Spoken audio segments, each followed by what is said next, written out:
Startup Podcast PH is co-produced by Sprout Solutions, Aperon, Tuala, Symph, Secuna, Red Circle Global, Maroon Studios, and Aim High. Check out our partners in the description. Welcome sa Start Right Podcast series ng Startup Podcast PH, where we talk with incubators, accelerators, and enablers that will help you start right with your startup. We have Icebox TBI Innovation Center for Enterprises and Business Opportunities here in Mindanao State University, General Santos. And we have its project leader, Sir Noel Gunay. Hello, sir. Kamusta? Ay, Johnny, mabuti naman. Ayun, sir. Thank you, sir, for accommodating Startup Podcast PH dito sa inyong office and lounge ng Icebox TBI dito sa Jensen. Thank you, sir. Thank you, sir. And ayun na, sir, kaninang umaga, actually, we already interviewed one incubatee ni Icebox. And mamayang hapon, meron pang 3. But for now, I think it's the perfect time for us to know more. Ano nga ba si Icebox TBI? Ano nga ba yung ginagawa niya for startups? And ano ba yung stories behind the TBI? And of course, sir, your view, your perspective as the project leader and kumbaga parang head na rin somehow dito sa Icebox TBI. But ayun, sir, I started the question, ano nga ba si Icebox TBI? Well, si Icebox is a technology business incubator funded by DOST PSHER. So we belong actually to Hear It, but tinatawag nila na Hear It pa more. Yes. Doon po kami nasali sa batch na yon. We started the project in January 16 of 2022. Okay. Natapos tayo nung just last April 15. Kasi supposedly matatapos tayo January 15 of 2025. Pero nag-extend tayo ng 3 months na pinayagan naman ni DOST PSHER. Well, when this opportunity came na we will be able to establish a TBI in the university through the Hear It program, hindi na namin pinalagpas ito. So, nung dumating ito, we organize a team. Medyo mahirap lang din yung team na na-organize natin kasi mostly may mga administrative functions. Mga faculty rin, sir? Mga faculty. So, meron tayong faculty from engineering, from business administration, and then from IT department. And kayo, sir, ay faculty and Dean no, of sir, the College of Engineering. College of Engineering. So, doon nag-umpisa ang lahat. And then, ilan ba kami sa grupo no nag-umpisa kami? Dean ng Engineering, ako yon. Dean ng Business Administration, si Dr. Marisa de la Cruz. And then we have the present Director of the Office of the Vice Chancellor for Research, Extension, and Innovation, Dr. Ryan Banal. And then si Dr. Gypsy Catedrilla. And at first na kasama rin natin si Dr. Cristina Dadula, Electronics Engineering. So, yan po. Medyo pahirapan yung pag-apply namin ng project. Ano pala, sir? So, nag-call, di ba, ang Hear It, ang DOST? Then, yung may call, kumbaga, nagbuo kayo ng team and then nag-apply kayo? Nag-apply. Yeah, nag-apply. At first, hindi kami nasama sa first 15. Pero after the Right Shop conducted in Miriam College sa QC, napasok kami. May nawala dun sa first 15 at napasok kami. So, siguro dahil this is going to be the first ever HEI-based TBI in region, in General Santos City. So, siguro isa yon sa nakita nila. Or siguro dahil na rin sa proposal namin, dahil sa pinili naming banner program at saka sa experts na meron kami sa university na aligned din talaga doon sa banner program ng ICE. The banner program? The banner program is Smart Systems Innovation. Ayun, so ganun pala nabuo si Icebox TBI. But very interesting yung name, no, sir, na Icebox. I think may kalalaman to sa mga tuna ng Jensen. Tama ba? Yeah. Kasi parang, when we were required to propose about the project, we were kind of required to name our TBI something that represents the place. So because General Santos City is tuna capital of the Philippines, marami ring isda. So Icebox is a common place. So sabi namin, sige, Icebox. Let's name it Icebox. Pero syempre, napili namin si Icebox dahil nandun yung 3 letra, ICE, yung ICE, yung bumubuo sa ICE. Tapos pag sinabi kasi nating Technology Business Incubator, it's a hub or a box. Katulad nung sa Korean series na startup, sandbox yung tawag nila. Yes. So kami naman parang inano namin nito na it's a hub for innovation, collaboration, and entrepreneurship. So kaya instead na sabing hub for ICE or innovation, collaboration, and entrepreneurship, ginawa na naming Icebox. Dahil nga sabi, Icebox nga is a common place in Gensan. But eventually, yung original na Icebox na innovation box or hub for innovation, collaboration, entrepreneurship, we name it eventually. Icebox now is known as the Innovation Center for Enterprises and Business Opportunities. Double meaning na si Icebox. Yun na meaning na. Yun na ngayon. At saka sakto nga, no, innovation, collaboration, and entrepreneurship. ICE pala yun. Yun yung ICE. Kasi yun din yung, actually, I think startups really manifest those three. Entrepreneurship, you should have a business model that's working. Innovation, like there should be something new that you're solving a new problem, and collaboration kasi hindi naman pwede mag-isa ka lang in your startup. It takes an ecosystem. Yes, it takes an ecosystem to develop successful startups. Ayan, sir. So, as a TBI, as an incubator, so ano nga ba ang ginagawa talaga ni Icebox? So, kanina, sir, napagkwentuhan na natin na meron kayong 3 phases, yung unboxing, or maybe I won't spoil. Ikaw na lang, sir. So, ano ba sir ginagawa ni Icebox? Si Icebox, actually, nandito sa ating standee.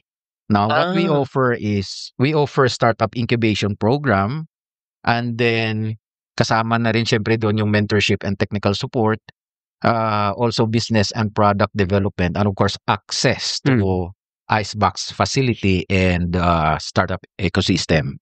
So, yun talaga si Icebox. Now, about our programs, meron po tayong tinatawag na may 3 kaming programs eh. The first is, we call it unboxing series. Then second, the Iceboxing. And then yung third is boxing. So ito yung mga programs natin. So parang nirelate pa rin namin sa Icebox. So yung unboxing series natin na program, it includes yung mga bootcamps, hackathons, roadshows. So parang pre-Iceboxing siya na mga programs, events, and activities. And then yung Iceboxing naman, yun naman po yung ating incubation program. And then yung boxing natin, it's more of packaging our incubatees, our startups to become investment ready and of course IP ready also. So sir, yung unboxing parang ano rin siya, no? Well, ano din, parang presenting startups, innovations to a wider audience para maka-select din, makakuha na rin si Icebox TBI ng mga parang yun yung scouting. pag-scout natin. Pero at the same time, preparing them. Kasama na rin kasi doon yung ano natin, yung isang objective ng TBI, and that is to cultivate the culture of technopreneurship and innovation. So kasama na yun doon sa Iceboxing series. Kasi nung nag-umpisa kasi si Icebox, iba yung mindset ng mga estudyante natin, kasi yung tina-target na clients ni Icebox, hindi lang yung mga students natin, kasama na rin yung mga faculty, staff, researchers, and then the entrepreneurs. Kasi yung ang pwedeng mag-apply for incubation kay Icebox is it's open, kahit nga hindi taga-region to pwedeng mag-apply kay Icebox, as long as yung kanyang business idea is aligned doon sa ating banner program, and that is Smart Systems Innovations. Pero siguro later, baka anything na technology-based, especially digital technology-based na innovation, pwede naming tanggapin dito sa Icebox, as long as makikita talaga namin that the business idea has a potential for commercialization and at saka scalable. Actually, yung na-interview ko nga, sir, kanina, si OMU, hindi pala sila taga MSU, Gensan. They're from another school, although I think in Gensan din naman. No, it's somewhere in Tupi. About 45-kilometer drive from Gensan. But Region 12 pa rin. Pasok pa rin sa Region 12, yeah. And actually, when I asked him kanina, ano yung parang pinaka beneficial for them with Icebox, they actually said yung mentorship. Yeah. Saan ba sir nanggagaling ang mga mentors ni Icebox, or how do you get those mentors to mentor those startups? Yung mga mentors natin, meron tayong galing dito sa loob. So, pwedeng technical at pwede rin business related na mentorship yung ma-provide from here. And then, syempre, we are inviting founders also to inspire our clients, participants in our events and activities.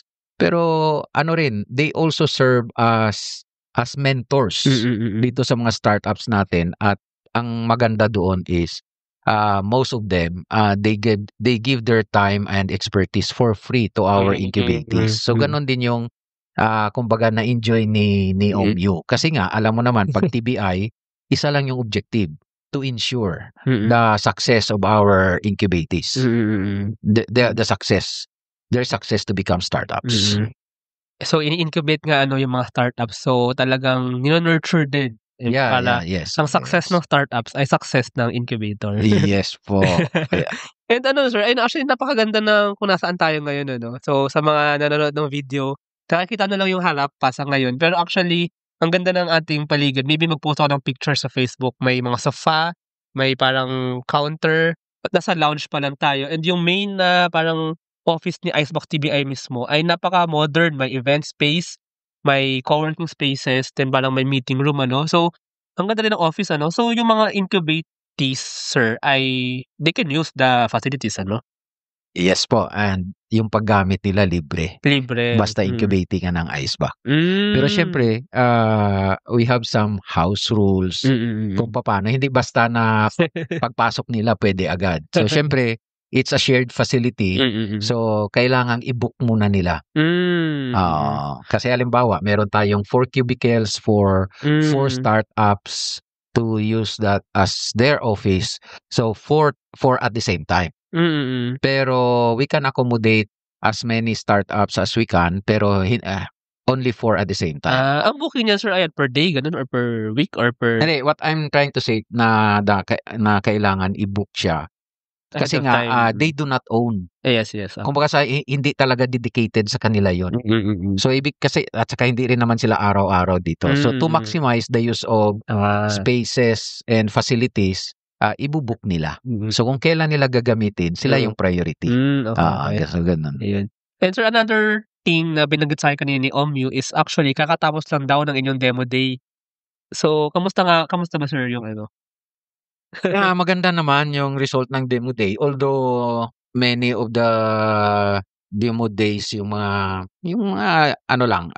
recent demo day, hindi talaga ako naka-join. So si Romeo lang because of equally important activities. Of course, sir. As faculty rin dito, you have other naman responsibilities. And this Icebox is just one of the projects na hinahandle natin aside from being the Dean of the College of Engineering.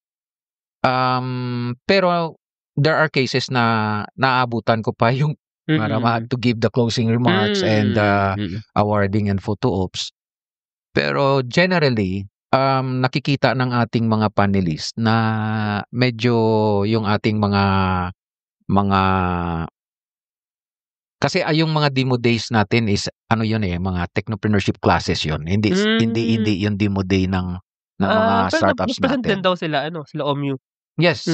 So if you are referring to demo day nung ating mga incubatees, okay naman kasi nga yung ating mga panelists some are business owners. Or we can say na startup founders pero local coming from Region 12, and then we also have a panelist from DOST. Sometimes we have from DTI, so something like that. Ang nakikita lang nila is medyo may kulang pa yung design thinking process, especially yung first stage, yung empathize stage. Nakikita nila some incubatees, no? Kung kaya't hindi namin masabi na maganda na agad talaga yung mga incubatees namin. We're still struggling It's a actually. process. I mean, Yeah, it's a continuous process. Oo. So nakita ka natin dito, no, sa likod din yung mga incubatees ni Icebox. May For the 2 dalawang cohorts na. Kasi during the funded period, nakadalawang cohorts lang tayo. Sige sir, so ilan lahat ng cohorts so far? Ay, ng incubated so far? So far, ito talaga, we have 2, 4, 6, 8, 10 plus 5. We have a total of 15. So, Oo. can you, sir, siguro para lang din may idea yung mga nakikinig. Kasi baka merong MSU student or maybe student in a school here in Region 12 na gusto magpa-incubate kay Icebox. So, siguro sir, can you give a picture on some of the startups? Parang ano bang, just for them to have an idea, anong klase mga startups ang ini-incubate ni Icebox TBI? Okay. Yun nga, nasabi natin kanina na yung ating banner program, Smart Systems Innovations. Kasi nga, marami tayong, ang basis kasi nun is yung mga faculty natin, marami dito nag-specialize sa AI. Oh. And then marami rin nag-specialize sa computing technologies. So speaking of that, sir, pala, ano bang mga dito, programs na parang pinaka leading kumbaga sa MSU Gensan? Siyempre, engineering. Hindi, ano lang yun. Siyempre, taga-College of Engineering ako. Siyempre, sasabihin ko, engineering. We actually offer 4 engineering programs. Civil, electrical, electronics, and mechanical engineering. Although we have another degree program, it's engineering, Bachelor of Science in Engineering Technology. Now, balik tayo dun sa banner program natin, Smart Systems Innovations. So, syempre, pagka may AI, considered na agad natin yun na smart system. No? So, any innovation in smart systems. Pero, systems na masabi nating a lot better, more efficient, more effective, something like that, using existing or advanced digital technologies, we still consider that as smart systems. So, yun yung definition natin as smart systems. So, sa ngayon, itong mga natin, most of these startups are digital technology based. So, hindi ko na lang sila maisa-isa, pero most of them is platform. Yun ganon ang And I can say dito, sir, na may legal. Yes. May realty ba to? Real estate to? Si Upsell. Realties. Then may medical din. Oo, meron. So basically, medyo naman siya, parang industry agnostic, pero you're introducing digital smart systems. Digital technology based na smart so systems. So baka merong interested na mga, not just students, even professionals can be incubated. Maybe they're solving a problem in society using technology, using digital technology. So maybe if you're looking for mentors, if you're looking to commercialize your product and really build it, maybe it's a wise decision to be incubated by Icebox TBI. Yes po. Pero paano nga ba, sir, yung process of them joining? So may application ito, Of course, ang pinakauna is they should have knowledge about Icebox muna as a TBI. So follow nyo lang po sa Facebook, meron tayong Facebook page, Icebox. Technology business technology business incubator, no? DOST assisted. Follow nyo lang, and then second, you expect nyo lang na sa Facebook page meron tayong mga announcements, meron tayong mga kung ano yung meron tayong call for incubation, ano yung mga activities natin, saan kami magro-roadshow, and then kung kailan kami may mga bootcamps, ano yung mga topics, kailan may hackathons, demo day. So, yun po, abangan nyo po sa Facebook page. So, ano po tayo, agad-agad, lahat ng activities sa Icebox, ina-update po natin sa ating Facebook page. So, kaya, number 1, follow our Facebook page. Yes, actually very active actually yung Facebook page ni Icebox. So, salamat naman kasi rin yung ating administration, talagang they give their full support to Icebox kahit tapos na yung project. Meron pa rin tayong personnel sa Icebox.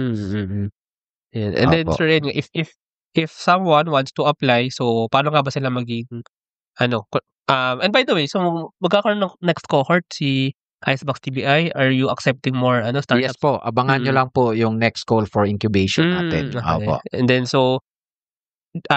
like the Facebook page and then abangan dun yung call for incubation. Call And for then meron din tong incubation. application process on how they Opo. will apply. Wherein they just have to click the link. Opo. Ayun. Is payroll processing taking too much of your time? Introducing Sprout Payroll Starter. For as low as 5,000 pesos per month, you get a team of experts to help you with your payroll and HR needs. We'll help compute and process payroll, handle all your government compliance requirements, and automate timekeeping. Leave the payroll to us so you can focus on growing your business. Enjoy peace of mind with Sprout Payroll Starter.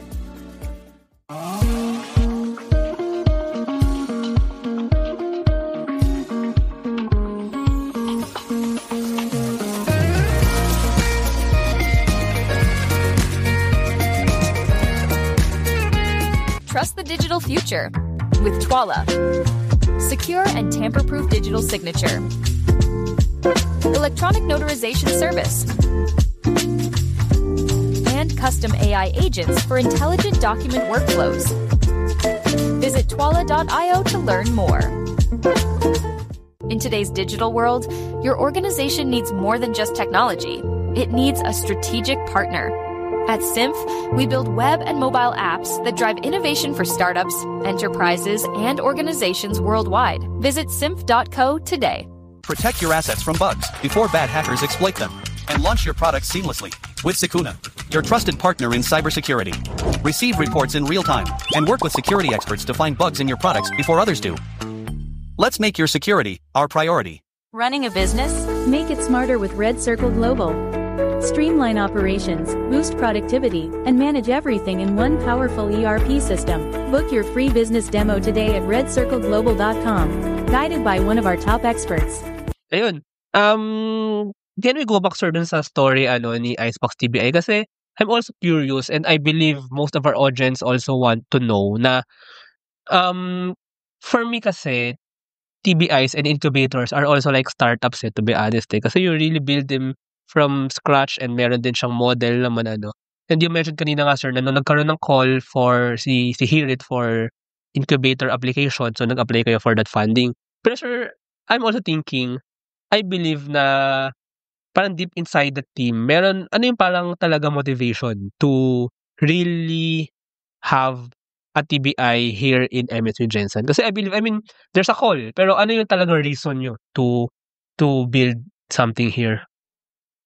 Kami as a team pinag-usapan namin yon. Pero as a project leader, kung bakit pinangunahan ko talaga yung pag-apply sa project is dahil na rin sa naging experience ko in having my own company, software company, just because of one software. Na kung i-consider ko yung software na yon, parang isang college project lang. But resulted to a establishment of a software company wherein that was the only product. Na naging successful naman siya, kumita naman siya ng malaki for a few years.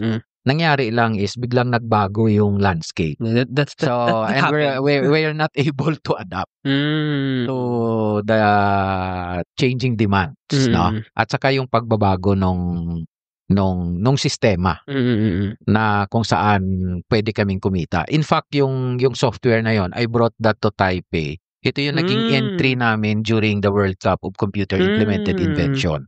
Kaya lang, it happened na yung ganong sistema sa Philippines lang nangyayari. Hindi ganon yung kanilang ginagawa sa Taipei and possibly other parts of the world. So, yun din yung naging dahilan na nung nagbago yung sistema, tigil na rin yung kita ng company. At saka we were not able to develop related softwares. So kaya namatay lang din yung company. So because of that, kasi yung company na established during the time I was having my PhD at De La Salle University for my PhD in computer science. Kaya after my PhD, nung bumalik ako dito sa MSU in 2011, parang atat na atat ako to be able to produce at least one startup na yung mga kasama ko sa startup company, yung mga students ko.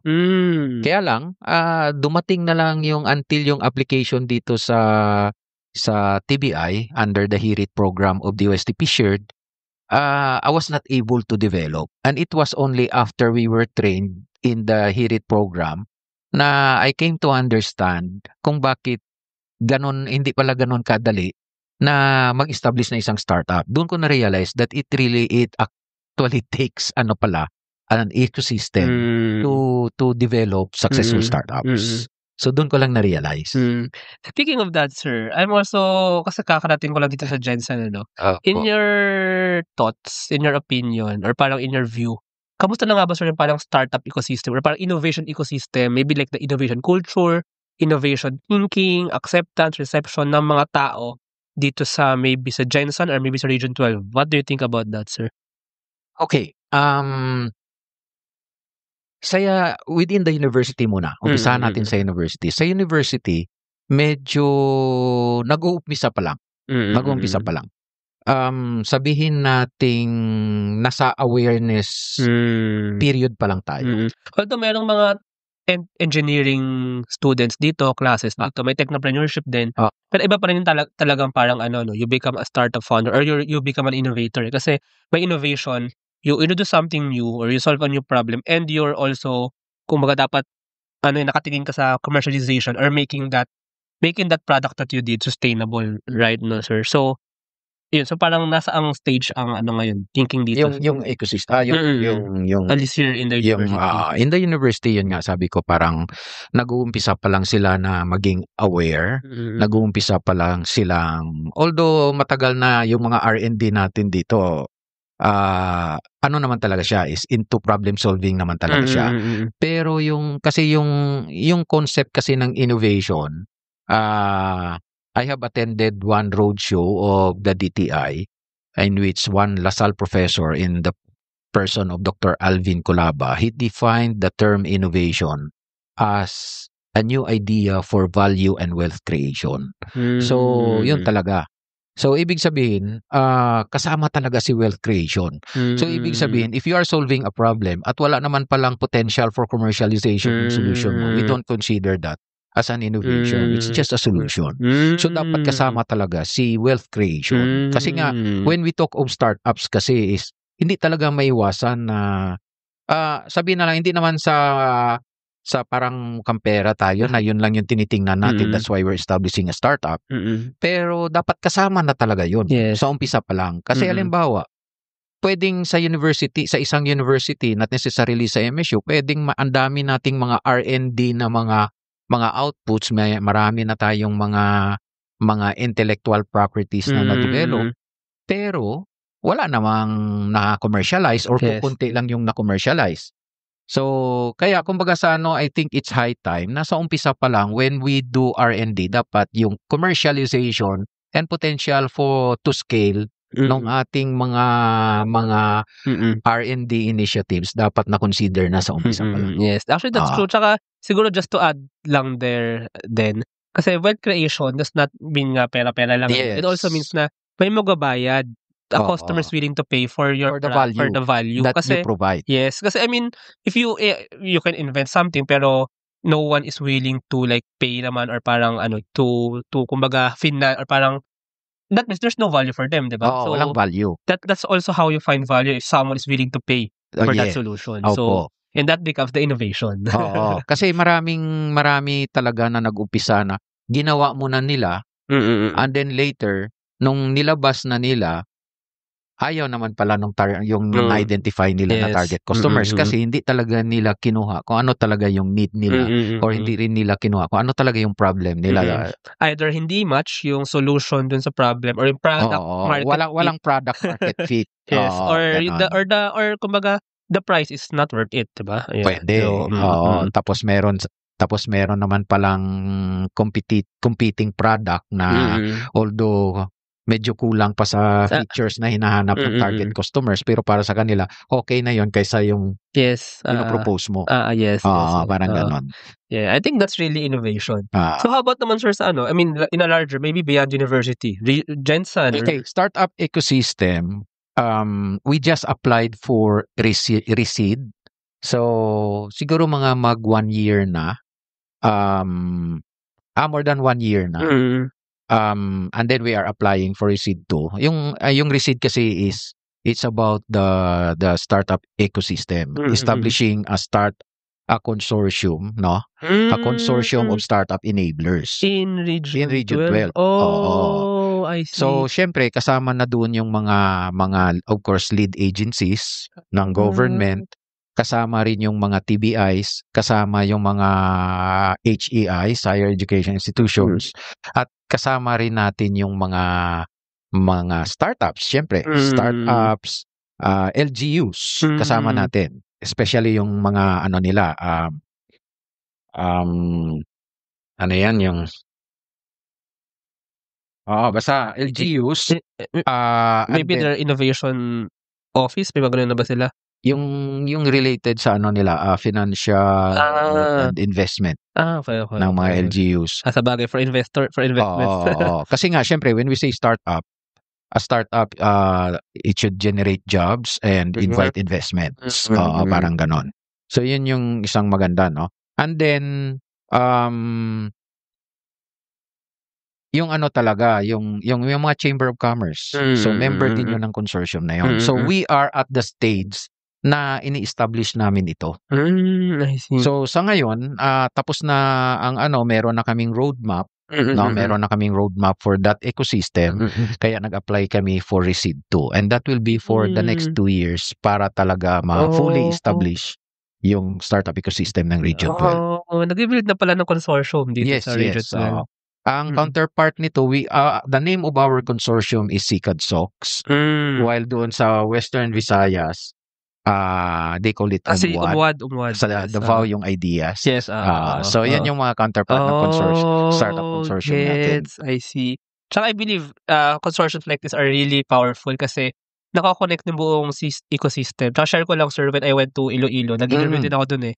I just contacted, I got connected to UMWAD, and then like in one snap, na-connect ko na lahat ng TVIs. Naka-interview ako sa lahat ng TVIs. Yes, I guess mangyayari din yan soon sa Region 12. Ang nangyari kasi sa'yo, nauna ka sa dumiretso ko sa Icebox. Opo. Pero of course, Icebox can facilitate para makonect ka doon sa SICAD-SOX. Para si SICAD-SOX na ngayon ang mag-connect sa'yo to other TBIs, other TBIs and other partners and members of the By the way, sir, ang Region 12, no, para lang clear sa ating audience, is tama ba yung SOX Cargen, no? Si SOX, SOX, is actually short for SOX Sergeant. Spelling niya is SOC. SOC is SOCCSK. Then Sergeant. Yung Sergeant, that's Sarangani and General Santos. Yung sa SOX, yung una is South Cotabato. And then the next is Cotabato. Okay. And then the next is Sultan Kudarat. Ayun. So when you say SOX Sergeant, that's Region 12. That's the name for Region 12, SOX Sergeant. And to make it short, we just call it SOX. Yun pala yun. Kaya pala SOX. That's why pag nasa airport ka, makikita mo malaking SOX dyan. Okay. So, that's equivalent to Region 12. Okay. And ayun pala, sir, just to clarify lang ulit. So, si Icebox TBI ay DOST assisted and funded. DOST shared. DOST shared. To be exact. And then, ang plans then siguro maybe is to really be integrated with the school, with the university, with MSU. Yes, actually the project, it's tapos na siya, ang project. Tapos na yung funded period. At approved na rin ng Board of Regents ng MSU system na Icebox is now a new office under the Office of the Vice Chancellor for Research, Extension, and Innovation. I see. So that's why Icebox is now called Innovation Center. for enterprises and business opportunities. So parang ginam-start din no ni Pisherd. And then yung nung pag-establish na panibagong office or innovation center dito sa MSU Jensen. Actually, it is one of our deliverables in the project. That Icebox will become a new office under after those 2 years. And then kasama na rin doon yung personnel. Yung items for the personnel. Which is mga faculty yan ng MSU? Siyempre, yung director ng Icebox later should be full-time and permanent faculty. And then, meron siyang permanent din ng mga staff. I should say, full-time staff na at least 2. Oh, I see. Ayun, sir, siguro maybe medyo personal lang na question muna. No? So, kamusta ang pagiging project leader? I mean, kasi, yun nga, parang ano rin when I ask startup founders, they always have a unique perspective on creating their startup. Then ito, sir, parang somehow ikaw din yung talaga nag-initiate and nag-implement itong project na to build Icebox TBI. And then you see the incubators, they get incubated and then they grow, they get nurtured. So kamusta, sir, yung feeling na yun? Kamusta experience, sir? Actually, fulfilling, no? Fulfilling yung experience. Una is dahil na rin maganda yung support ng admin natin, ng administration natin, especially now under the leadership of Chancellor Attorney Shidik Abantas. Of course, we started under the leadership of Chancellor J.D. Usman Aragasi. So, maganda yung support, no? Kaya lang, syempre, although funded ng DOST, we have to go through the procurement process. So medyo yun yung bottleneck. Nandun yung bottleneck palagi. Pero syempre, that's true to all TBIs. Kahit nasa private HEI pa sila. Ganun talaga ang isang problema. Ang maganda lang for Icebox is yung team. Yung team, no? Lahat ginagawa yung kanilang parts, especially itong ating mga hired personnel under the project.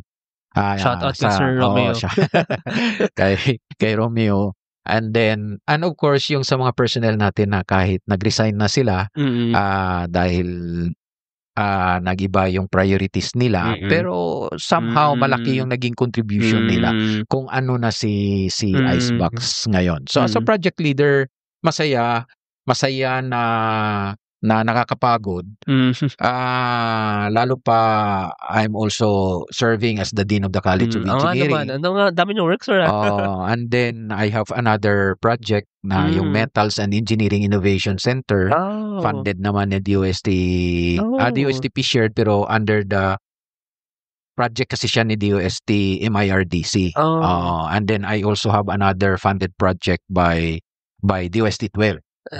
Yung isang intelligent transportation system for General Santos City. I'm just curious, sir, kasi I'm also a faculty. So, I mean, this is like the faculty load So load itong mga yung mga iban yung as dean, as project leader, or kasi you also teach, you also do research. Yes. As dean, meron tayong deloading.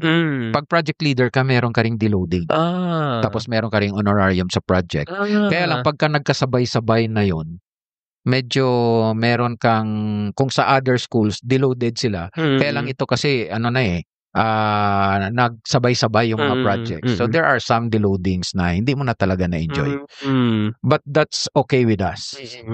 Ang importante is nakikita natin na, kasi if we did not do this, sayang din yung opportunity na nagkaroon tayo ng TBI, nagkaroon tayo ng Metals and Engineering Innovation Center. So ito yung hinabol natin, no? Na kasi it's basically about institutional development. Makakadagdag din siya sa mga laboratory facilities ng ating ng puso ng ating para sa college. So tsaka puso yun, sir, kasi I mean you really just want to help develop the university and the students, di ba? So that's really nice to hear din, sir.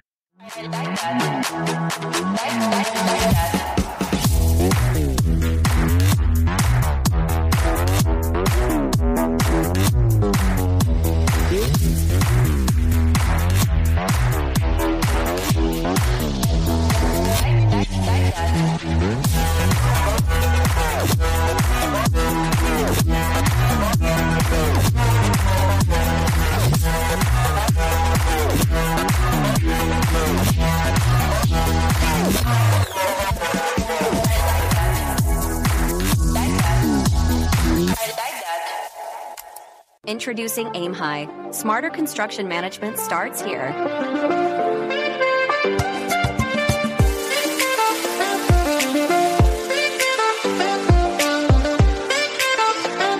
Monitor costs and progress with real-time insights. Plan ahead and adapt with streamlined scheduling tools. Make data-driven decisions to avoid costly delays. Increase efficiency and profit with Aim High. Ayun sir, sige, so let's wrap up this conversation na ano. Thank you sir, and I believe may meeting pa kayo ano. Pero last question sir, ano nga ba ang future plans and maybe vision, maybe parang in 5 years maybe, how do you see Icebox TBI ba in the university and maybe in Region 12? Parang ano yung role na piniplay niya talaga? Okay, napakagandang tanong po, no? Maging ambisyoso na tayo, no? Sige, Total sir. vision. Actually, nung nag-ano pa lang tayo, nag-apply for this project. Sinabi ko na, this is going to be another Y Combinator. So yun talaga yung ano ko. This is going to be another Y Combinator. Now, if you're familiar, you can just Google kung ano yung Y Combinator. Pero yung ano talaga is, it will be, Icebox is going to be the facility within MSU General Santos that will make MSU General Santos Silicon Valley-like. So, ibig sabihin, parang we envision that future tech startups will come from Icebox. So, yun yung ini-envision natin. Kaya lang, in order to do this, yung sinasabi natin, we still have a lot Step by step. a lot to do, no? Some of the plans na we were able to establish na yung Student Entrepreneurs Association natin. A student organization? Yeah, it's a student organization. And then we are also planning to establish interest groups. So we want to establish a group of students who will be specializing in blockchain, a group of students who will be specializing in AI, a group who will be specializing in other technologies like ano na ba yung nasabi ko, AI. Blockchain, ano pa ba yung mga deep emerging tech kayo, mga IoT, mga Internet of IoT. So yun po, that if one startup, one incubator of Icebox will be needing somebody from blockchain, then they have a group to turn na. to. Okay.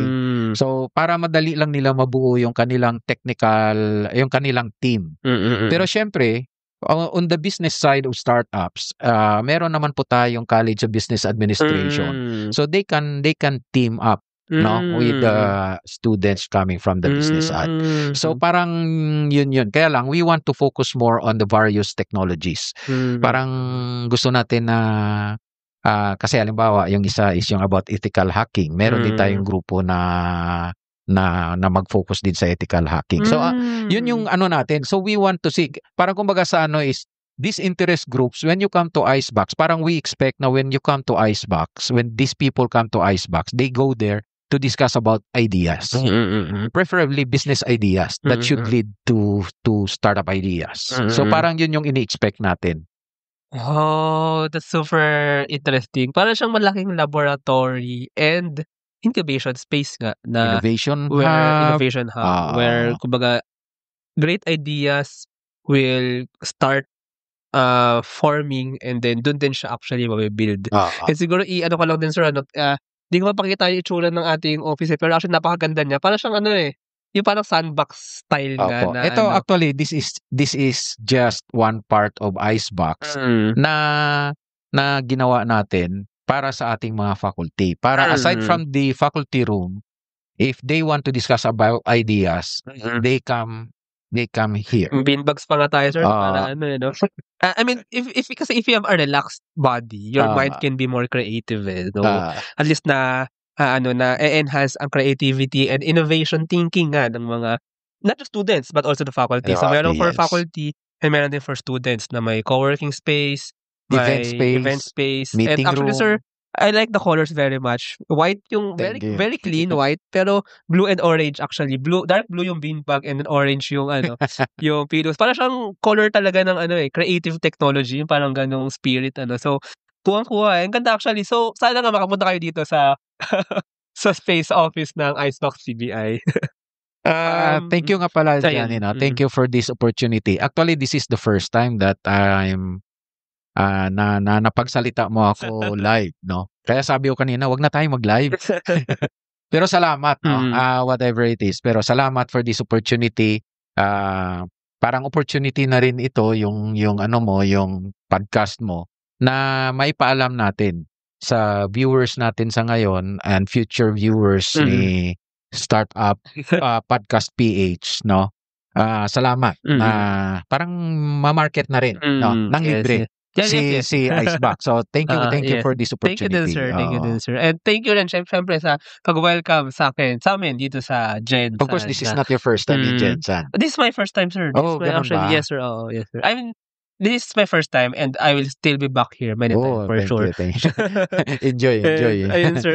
By the way, sir, if our listeners pala, maybe they want to connect with you, baka mayroong gustong magpa-incubate or whatever, maybe somebody want to connect with Icebox, so maybe you can lead them to email, social Yes media. po, nandun na po lahat ng information sa ating Facebook page. Okay. Nandun na yung mobile number natin, email, nandun na lahat. Ayun. And thank you, sir. Thank you very much for Thank you, sharing Johnny. about Thank Icebox you, TBI. Startup Podcast PH. Ayun. Thank you, sir. Thank you. And salamat sa mga nakinig. So, Thank you. this is in Facebook Live, but also will be published in YouTube and Spotify sometime soon, in a few weeks. So, thank you very much. Thank you very much to our 59 patrons. This episode is super powered by AskLex PH Academy, our official e-learning partner. Get certifications on Lean Six Sigma, project management, data science, and more. Founders Launchpad, our ecosystem partner. Early stage accelerator providing venture capital funding, operational support, and mentorship. Hire Business Solutions, provider of the most configurable cloud-based payroll system in the Philippines. Agile Data Solutions, the Philippines' fastest growing market insights tech company with its data gathering platform, Hustle PH. Smile Checks, streamline hiring and onboarding with automated background checks. Cloud CFO, cloud accounting service provider for businesses ready to grow. Cloverly Tech, all-in-one digital platform for property developers. Body Beaties, accessible and personalized diabetes self-management application. HKB Digital Services, tech-based business tools including payroll, ticketing, and loyalty rewards. Hyperstocks, digital banking enabler for rural and thrift banks. One CFO, CFO services, bookkeeping and tax, and payroll processing for startups and small businesses. Unawa, driving digital transformation with secure, legally enforceable electronic signatures and robust AML compliance. School Tech, all-in-one AI integrated school and learning management system. Better Support, a Manila-based BPO company. They have a referral program for people who can bring in new clients. You might know a Western-based business that needs better support. Britanna, enterprise-grade ERP solution that fits a small and medium business budget.